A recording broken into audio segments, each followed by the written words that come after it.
Hey mfethu yabona ke ilento ukuthi uma wathola inkonzo ayijoyina ngoba khona uanti olamo baba obegula ngaleso sikhathi ubephethwe HIV and then kwafika labafundisi from Africa abathi bayakwazi bona ukulapha HIV balapha zonke izifo thizeni so uma ke yena ke wajoyina lebandla ngoba lo mfundisi thizeni uthi uyakwazi ukulapha ingculaza hayi mejoin inkonzo uma obviously ingane nathi ulapho uma eyakhona nathi siyakhona hayi uma ijoin inkonzo si join inkonzo then kube right kube normal church but in overnight service ya Friday Saturday kune prayer Sunday inkonzo likuphi sonto inkonzo belisegoli lisegoli and then inkonzo mayenza kanjalo umfundisi bese angikhetheke mina phakathi kwabonke abantu athi kuma wami phela the way they design le inkonzo ukuthi when you are close to a man of God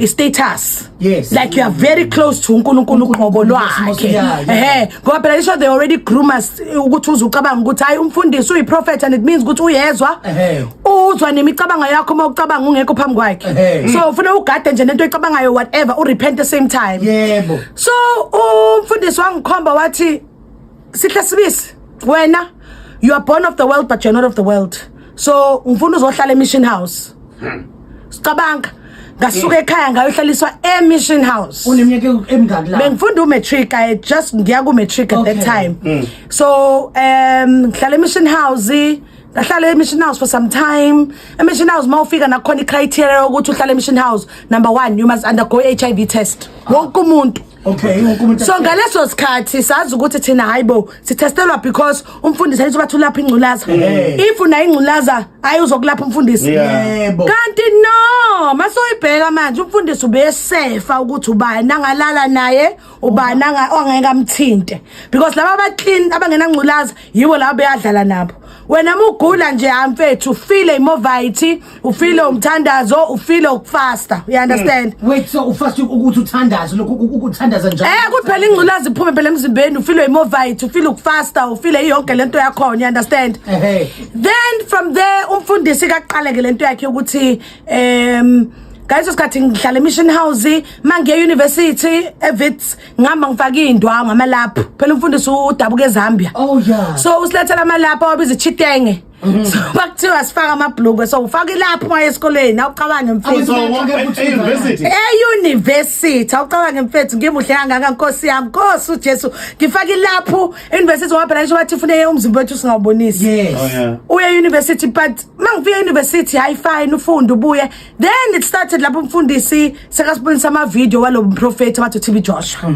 asitshela ukuthi hayibo TB Joshua is spiritual father yakhe spiritual father what does it mean hayibo spiritual it means ukuthi le anointing anayo yena umfundisi lo waseZambia uyithole kuTB Joshua yena uTB Joshua is spiritual father so nisho nathi ke manje mabasibonisa ama video kaTB Joshua abantu balapheka people are walking people now uyalangazelela ukuthi Nkosi yami one day is one day hayi ngiqede ke varsity kube into yokuthiwa hayibo kuyahanjwa phela kune trip kuyiwe Nigeria shobona spiritual father awunamanga ukuthini injabulo lapho hayibo wema buka at that time magiwa ku trip excitement beyigcwele ngaphakathi kuwe phela nakhona futhi for you to go to the trip bayan assess ukuthi who's going who's not so ningafika no 100 bese bathatha of 100 kambe 30 kuphela makhethwa kanjani makhetholani futhi laba ayingaleso sikhathi sazi phela thina ukuthi khethwa kanjani so afike at that time umam Sandra ubesebenzela TB Joshua naye God rest his soul usekhothamile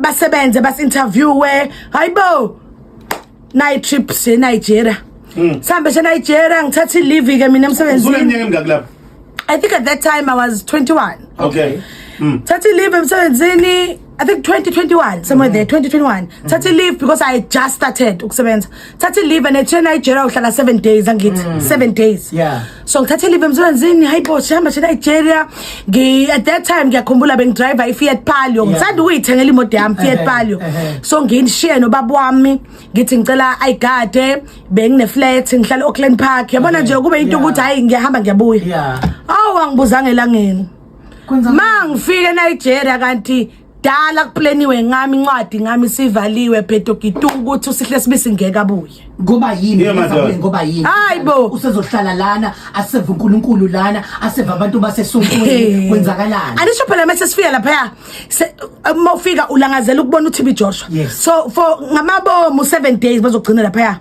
So every day Monday, Tuesday, Wednesday, Thursday, Friday nibukeliswa ama video niyagrumwa. And then niyatshela ukuthi must be an attitude of prayer for those 5 days. Yes. Because phela umfundisi make kubona kufanele uthole upure. Yabona and your thoughts at that time kufanele zibe pure so that maya ku prayer line umfundisi angageji ngawe yabona azokhona ukuthandazela. Yeah. Hi, but at that time mina ke ngabona ingane yakhe namanye ama disciples like maningi amantombazana hlala phaya kubizwa ama disciples. Yeah. Like amantombazana from all over the world. wait so nihlala kuphe hotel umuzo omkhulu Ngaleso sikhathi angazi ukuthi kwenzakalani. Oh. But then hayibo Saturday night ke thiwa praise the Lord. Sicela ukuthi impahla nizozigcoka Sunday ngesonto ku prayer line. Nigcoke namhlanje ngoba kufuneke senza I pre-interview before umfundisi ezokukhulekela. So at mayidlala ku TV kubonakala ngathi it's one day. You understand? Yes. So if ngizogcoka lengubo emnyama Sunday ku prayer line, Saturday night bazongicela ukuthi ngigcoke yona vele. Benze pre-interview so that Sunday mase babonisa ama video all over the world bayilinka as if bang interview on one day. Hayi nathi sivumeka hayi. Ngcoke ke mina ngiyakhumbula bengifaka irogo futhi iphop tube yami eblack phezulu nama flower enzansi but bengifake ne shawl yakhona ngibophile phela. Pre-interview Sunday ifike. Aw Sunday hayi kumnandi phela Sunday kumnandi enkonzweni. To a prayer line. Mina mangena Nigeria. My main issue was bengine problem yendlebe. okay I had a near operation, but I was hearing yambe inzima kancane yabona. So ngimi lapha ne placard. Ne? Placard ibhale ear operation and then bona basifakele zabo izinto ke. closing Hayi angazi ngathi babhala ngathi night husband angazi bakubhala into eziningi lapha ya because Night husband? yes anisho bazokutshela ukuthi they have to add those things so that umfundisi elakhi iphepha lima checked even more. Oh. So ngeke babhala into eyodwa kuphela. Oh, okay. So bazobhala night husband babhala spirit of angazi babhala into eziningi. shuthi nje kahle bawuyinto nje yomhlaba mamela ngaso sikhathi uma wami ujabula uyafa usegoli ngoba phela nisho the fact ukuthi uma akasihle umntana wakhe usihle uye Nigeria hayibo that is status quo on its own anisho like status quo hayibo prayer line happens yaqala ukumbona ke lo baba lo obviously sesigrumiwe uyamsaba uyamhlonipha you reverence him mefika ku prayer line andlula kuthinte awu ngapha mina ngapha ngathi kuphuma itop iphop tube yami besiyehlile kancane ngapha manje nje sengitshela ukuthi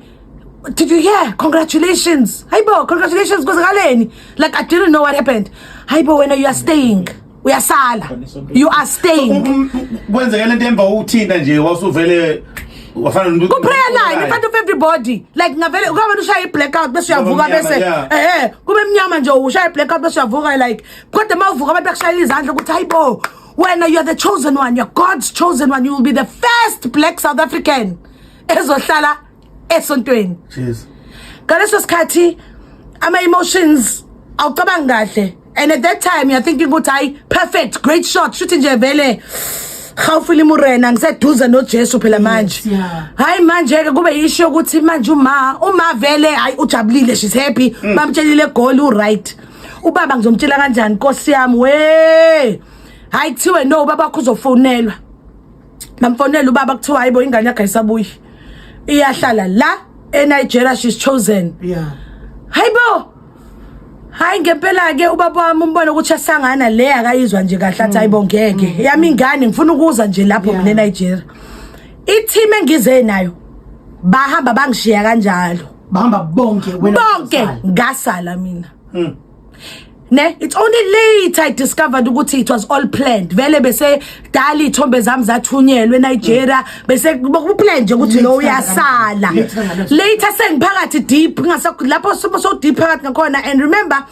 we basic gruma ukuthi we can't speak about certain things right so mangifika the first night I'm thinking okay kuyohlala wapi hayibo ngifuna ukuza lapho sichazele buka ke mawungena ekonzweni kune passage elide mavithaza hlala lapho unyuka idebhisi i-first floor inkonzo main church then the next level ama office the next level ikamera lethu thina amantombazane ama disciples happen mangaka maybe it's 2,000 just women from anything. As long as you are a woman, you are in the same dormitory. So kunama double banka lapho sonke share toilet, share shower. The next floor yonke floor eka nkosikazi ka TB Joshua uhlala yedwa nezingane zakhe kuleyo floor. Okay. The next floor abafana bodwa. And then from there my office bese le gcine the last floor uTB Joshua lapha yedwa. You understand? Ulala yedwa lapho uhlala ehamba nabafana bakhe la abamgadile. Okay. So mawufika the first 2 weeks I was treated very nice. First 2 weeks yabona I'm from South Africa, the first black South African. Bang introduce her to the first white South Africans. Ayi one wabo bekakhona ku BBC documentary namo Angela. Angela nayo she was there. So now she was the first white South African. So now she knew how to entice me ukuthi ngihlale la uyabona. Hayi, you know, you are close to God. Wariwa. Awu yaphela 2 weeks angibuzanga elangeni. Kuthiwa nobody sleeps if daddy is not sleeping. Unamanga so akumelekile ukulala noma inini. Hayibo ngeke uvela uthi ngikhathele ngifuna ukuyolala. No ways, you will be in trouble. Udade akakalali. Udade makuthiwa udade akalali, awulali nje. You have to be funeka ubonakala ubhizi wenza something. So mina automatically because ngiyacula vele I was put in the praise team by busy choristers. Yes. Bengu choristers and then from the choristers bangisebenzisa ku admin department yabo. So during the day mangekho ku admin ngiku rehearse ama cell phone maningi lapha yana abantu babafona you are picking up the call yabona nje kubhizi busy nje lapha yana. Okay. Awuna cell phone, passport ithathiwe. Passport, cell phones gcine esontweni. So basically you can't have communication nabantu. Nothing. Nothing. So umuntu befuna ukukhuluma nawe they have to go through the process of writing an email to daddy ukuthi sicela ukukhuluma noSihle mawufona uzofona ibanje omunye usho ukuthi nakhona futhi basikhuluma lapha by that time you speak pidgin English. So when you have phone lapha, hello, can I speak to Sihle? Hello ma, how are you? Says Krumil. Yeah. Hello. Yeah, mina ngizophendula. Yes ma, how can I help you? I want to speak to my daughter. Sorry ma, I can't hear you. Sorry ma. Why? Funa ngikirritate for you to drop the phone. Because at that point you can't easily get hold of me. Do you understand? Sometimes the phone and ngikuzwa uthi I want to speak to Sihle. Hey mommy, sorry, you can't speak to Sister Sihle right now. Sister Sihle is in prayer. Please phone later. Thank you through. Wait, kuba yini indaba bengafuni ukukhuluma nani? Because there's protocol, everything must be done through TB Joshua. Awukwazi mawufuna ukuyolala noma ungagula noma ungathini ufuna ukuqala permission. uTB Joshua bekana ama slips amancane. Yabona ama papers amancane. Makuthiwa ngifuna ukuyolala. Funeke I must find a chance lapha ngizomthola khona. Mangimbona nje ngisho ukuthi daddy I'm very tired, can I go sleep? Kuba uyena ozothi yes or no. Makathe yes, uzothatha iphepha encane elibhala lisign, then mina fanele ngilithathe ngilibonisa lo phethe I home room ukuthi nayi mina ngine pass yokuyolala. Mawufuni imali funa ukuthola ipass, everything must be signed for ipass. Without that pass nothing happens. So obviously by then you are there 1 month, but then now mina because I'm very curious ilento ukuthi hayibo masihlele egumbini sometimes ngoba phela ndalo delinga la kune phone egumbini. Sometimes the phone mayikhala iyabanjwa kodwa umuntu mekhuluma umuze nje drop your phone bese kuthiwa sister so and so your daddy is calling you but angeke bakutshela ukuthi ukubizela kuphi. So ubona umuntu babathi someone daddy is calling you uphumela ngaphandle nawe. So now I'm thinking why abantu babizwa mina ngingabizwa Nkosi yami kanti mina ngiyobizwa nini? Anisho phela anisho ilento manje competition. Yes. And to show you ukuthi he wanted to divide and rule us and make sure ukuthi asithembane. Every night lapha yabo kune meeting every single night. Okay, eyani? I-meeting yokuthi sizopayisana phela. Daddy ukupayisa sizocebana phela. So ngizothi daddy ngiphamise isandla ngithi daddy Sal Beyonce today came to me and told me that yesterday you gave her an apple. Oh, how can you do that, Sal Beyonce? Do you not have respect for what daddy does with you? Why don't you tell everybody? So for the first time you are exposed to seeing abantu begqenywa ke beshaywa because there are certain things that you can't share with certain people. So when you are exposing certain things, so that is why even if you know ubaba udaddy did something to you uzozithulela uvala umlomo uthi twi because awufuna ukushaywa phela nawe ngoba phela mawupayisa uzoshaywa. Then the fateful night happened where one day kwathiwa Sister Sihle daddy is calling you. Hayi ngiphume ngithi mina so bakhona usisi okubizwa uBhisola ukhona ku documentary naye. uBhisola was the pimp uyena ke ube lapha yani uyena bekhetha ukuthi namhlanje kuyabani akuyibani or whatever uye besebenzisana no TB Joshua documentary, and I think we've come a long way no Bisola, because we had to sit down and actually make peace. She had to apologize to all of us, because masenze reunion we all found out ukuthi how can talk as a day so Bisola, but she was benefiting at the end of the day. So maskaze ukuthi la manga understand ekhaya. So uBisola kahle wawuyena kwakuthunywa yena edayisa yebo ewadayisela yena uTB Joshua. Yebo Bisola and akayiphiki. Yebo masebenzana uTB Joshua esebadayiseli. Bugayi. So Bisola uzozathi sister secretary is calling you. So uye kuye at oya anisho manje like camera lephezulu, but it's got different entrances and exits. So hayibo uzothi kuwe oya sister secretary use the west wing. So when why look gibela west wing khona uyehlayo uyehla ku north wing asaza sibonani phela nisho phela because there are different entrances. So mawunyuka for the first time jabulile nisho phela mawunyuka uphathe iBhayibheli lakho nepen, because you must always have a pen and a Bible in hand to show ukuthi you are spiritual, uyafunda manje ngoNkulunkulu. Ngigijima ngifike phezulu, mangifika phezulu umnyango omncane uvuleka umnyango mengena ayibo ngiyaqala ungena kule ndawo lena akusi office lakhe engijwayele upstairs camera lakhe mengifika. All right Matas awusibambe lapho kwamanje ngene kwethu fika ke phela ke endlini ka Daddy, you know I'm shocked, I'm surprised nami, because I'm thinking good ayibo what's happening here, you know, because I'm supposed to be I'm thinking ukuthi what's going on here, because uDaddy mekekubiza usually you thinking it's prayer, you know. Ayibo nangu kusihle kuyangena roomini la Daddy, mawufika roomini la Daddy uDaddy idimina yakhe akusile ngijwayele yakababa uyabona. Avela ajika namehla akhe ajikile ngisunderstand ukuthi kwenzakalani, avela athi oya Sikle ngithi yes Daddy, athi oya take your pants down. Guys was kati like ngati you are take your pants down. Hayibo ngimbheke ngigabaza athi please take your pants down siyathetha manje uvela uyehlise ukhumule athi oya take your clothes off, vele ukhumule athi oya lie down.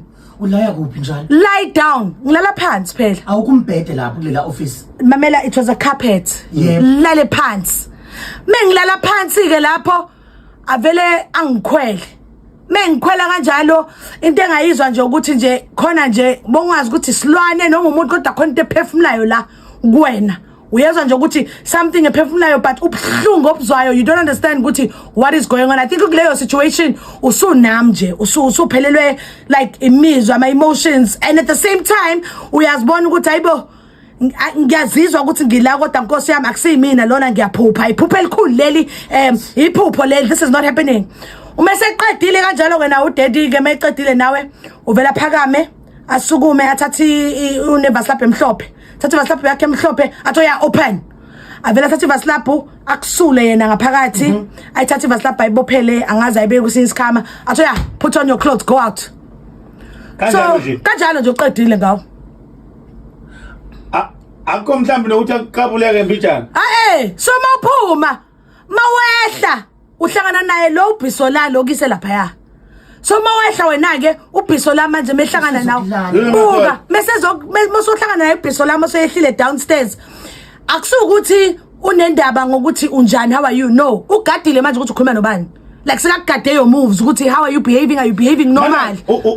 uDaddy lapha akho mhlambe comfort inyana kunika yona ukuthi uzizwe mhlambe ungconywana no Bisola naye uBisola ngaso sikhathi masowehlile idebhiso vela athi oya sister Sikle oya Ron choristers are rehearsing, so you go back as if everything is normal. Okay, so akasho nokuthi and then ungayikhulumi nothing is being said to you uqhubeke nawe, but every corner subona uBisola and manje so awusakwazi ukuthi ubehave kanjani manje ngoba awazi ukuthi uyazi number 1 ukuthi if ngayikhuluma lento ebusuku kuzoba ne meeting, kule meeting ngizobhonya so bagadile manje ukuthi ubehave kanjani, you behaving strangely, we understand. So usu monitored, so uyazi ukuthi whatever, but at the same time ingqondo ayivumi ukwamukela ukuthi hayibo udate uqeda ukungenza into enjena nje phela angithi nikhandwe ukuthi ningayicabanga izinto ezimbi ngodate ngoba mawuyicabange ukuthi umqondo ngeke umuntu kaNkuluNkulu lo muntu kaNkuluNkulu uyabona uyabuzwa buka into yokuthi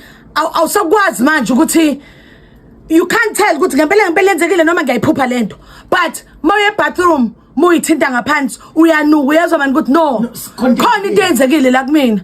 But then life continues. Ngaleso sikhathi ngalelo langa ke it's a day ozosebenza kakhulu ke bese after about 2-3 hours I meeting kuleyo meeting awazi noma udate ubheke emehlweni noma umshalazele awazi ukuthi wenzeni but kuleyo meeting for some reason he will pick on you athi uzo pick on you athi oyasikhle stand up usukumeke wena ke athi anyone here who has a problem with Sister Sikhle hayi abantu ngathi ba prepare ukuthi nje bakuthele ngeinkinga zokuthi wenzeni just to break you.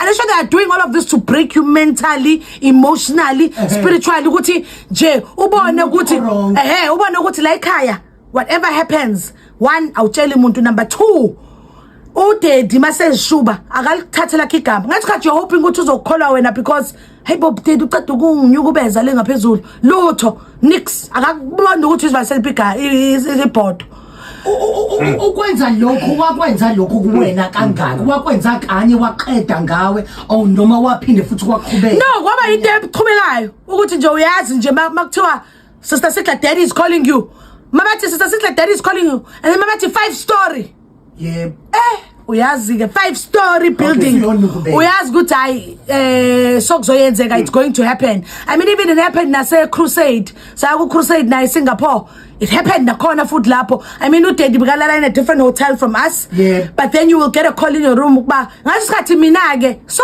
funny ngasikhathi ku crusade e Singapore bengilala no Bisola nomfazi kaDaddy ama rooms wethu were interleading twa uBisola afike mathi oyasekhle Daddy wants you like already ubheka ngale look yokuthi uyazi ukuthi ufune kwenzakaleni so uzoya downstairs ugitshezwe emotweni drive to his hotel room mafika ku hotel room yakhe labo sesabaculayo about 3 the famous ones abaculayo enkonzweni yakhe uN uAnu no boss bakhona lapho ibona bampekelayo mawufika lapho uku presidential suit so mawungena vele I lounge khishi uya straight ekamereni mawufika uDaddy velathi oya makathi oyaso uyazi vele ukhumuleke nawe vele ulaleke phela ke ayenza into ayenzayo ngawaqedeke konke lokhu umukhulelwa kwenzekana akwazeni ufinyelela esimeni sokuthi ukhulelwe ke manje right problem comes musukhulelwe awusaye esikhathini ke manje so ukhulelwe funeka uyobika phela manje khona mawubika futhi angeke uvele uyotshela noma yini noma ubani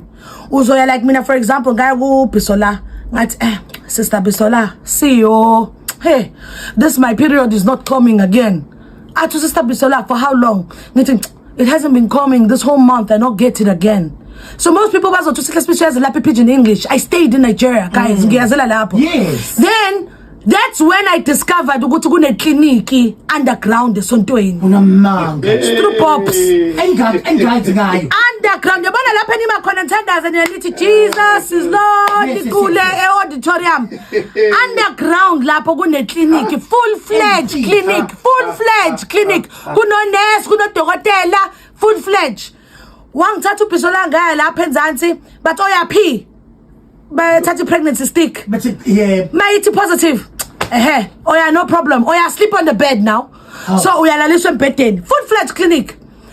I can still yabona ngiba traumatized ngicabanga because mina lapha because when I had 3 abortions. 3 abortions because ngathi Joshua bakhiphisa isisu kathathu 3 mamela uyathathwa and nakhona futhi mawulaliswa embedeni akunegotiate lapha kuthiwa hayi it's my body ngifuna ukugcina lesisu no uyathatha ulaliswa bese inyawo zakho bazibeka so ngathi inkukhu yes bakubophe so inyawo lele so uvula inyawo bakubophe inyawo then uzofika usister mayifika usister ufika nento engathi insimbi yes into yaziyo nje iwarm land uvela ayifaka ayithi go ingaphakathi kwakho mase ingenile ngaphakathi uyayitwista mayiceda ukuyitwista kanjalo kuvela ukuthi qhu yes so khona into ayihlabile ngaphakathi kwakho wayitwista and then makayidonsa ukuthi wena you can feel ingaphakathi yakho ukuthi khona into edonsekayo kuvela ukuthi qhu uyazi mayiceda ukuthi qhu kanjalo avela idonse nayo ke from that time uzowopha sisi, you will bleed like crazy. But muwopha ucabanga ukuthi angiqedile erumini lutho uhlala lapha enzansi until uqeda ukuwopha. Mawopha kanjalo ufaka ama pads, lawo ama pads mawafakiwe ayathathwa afake eplasticini agcinywe lapho. Athatha plasticini agcinywe lapho. Yibo. Agcinwa yibona phela kanisha uhamba ungakaqedi ukuwopha.